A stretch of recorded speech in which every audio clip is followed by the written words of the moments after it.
When God created fish, He made a suitable habitat for fish, water. Created plants. He ordained that their anchor will be fastened on land. When He created man, the habitat for man was Eden. Eden was like an embassy.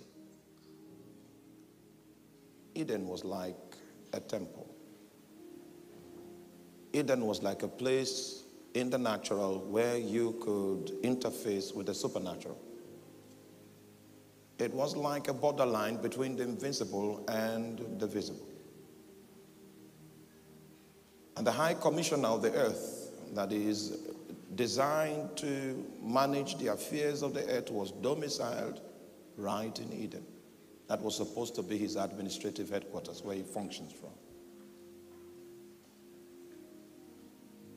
This High Commissioner was going to be effective to the extent to which he looks upon God's example as it is laid out in the heavens, in order for him to implement the same kind of dominion in the earth. The only possibility of accuracy that Adam had in this high estate in which he was placed will be determined by his capacity to interface with the realm of the divine. Eden. In order for him to be competent, lectures were arranged for him. And God did not send the angels to lecture him. God came himself in the cool of the day for lecture. Unfortunately, he showed up one day and his student had absconded from lecture. May you not abscond.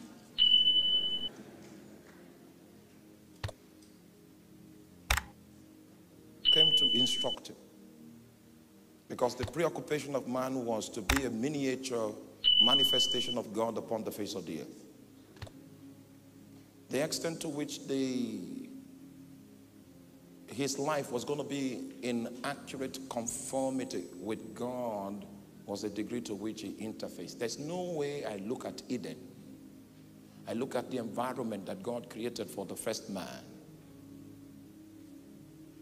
without understanding that the extent to which he will function in the capacity that God has invited him was going to be based on his ability to interface. There is a temptation to think that because you came out of Oxford University, you have a PhD there, that you now know how to drive the affairs of your life. There is a temptation. That kind of reasoning is an indication of the fact that you left Eden. You have absconded from Eden. It's when we see him that we know what we look like. You'll be lost if you decide not to look upon him.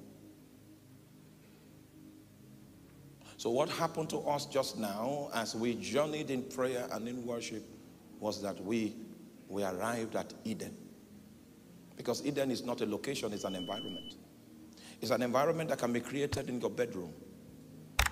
When you find that environment, there is an unexplainable balance that your spirit assumes. And then you begin to drink of the Spirit. It's a journey. And all of these sweet realities take place in a location called the human